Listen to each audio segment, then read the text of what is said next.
कल्याण डोंबिवली महापालिका निवडणूक राजकीय नेत्यांच्या सभांमुळे चांगलीच गाजतीये। निवडणूक जिंकण्यासाठी सर्वच पक्ष साम दाम दंडभेद या सूत्रांसोबतच जात धर्म पंथ यांच्या आधारे मतदारांना आपल्याकडे आकर्षित करण्याचा प्रयत्न करतेय। असं असताना डोंबिवलीमधील वॉर्ड क्रमांक 75 टिळकनगर या मतदारसंघात मत कोणाला द्यायचं असा प्रश्न मतदारांना पडलाय। कारण या ब्राह्मण बहुल मतदारसंघात ओबीसी आरक्षण पडलंय की जिथे खूप सुशिक्षित सुसंस्कृत असं सगळा मतदारवर्ग राहतो, ज्यांचे अनेक मुलं काहींचे पालक असे परदेशामध्ये आहेत।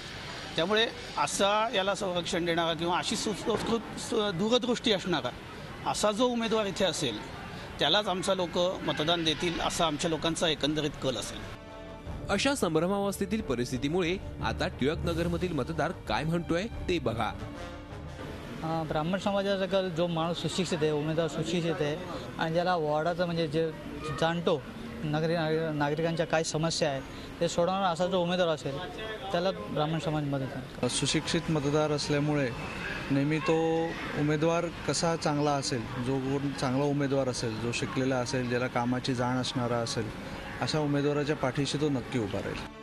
जमेची बाब म्हणजे वॉर्ड क्रमांक 75 अर्थात टिळकनगरमधील सर्वच उमेदवार तरुण आणि सुशिक्षित तर काही उच्च शिक्षित आहेत। शिवसेनेचे अभिजित थरवळ हे इलेक्ट्रिकल इंजिनियर आहेत, मनसेचे मिहिर दौते हे इंटेरियर डेकोरेटर आहेत, तर भाजपचे राजन आभाळे यांचं शिक्षण 11वी पर्यंत झालंय।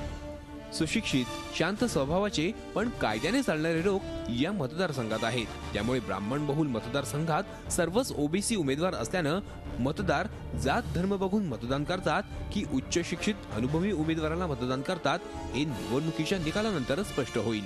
अजित मांढरे, झी मीडिया, डोंबिवली। झी 24 तास रहा एक पाऊल पुढे।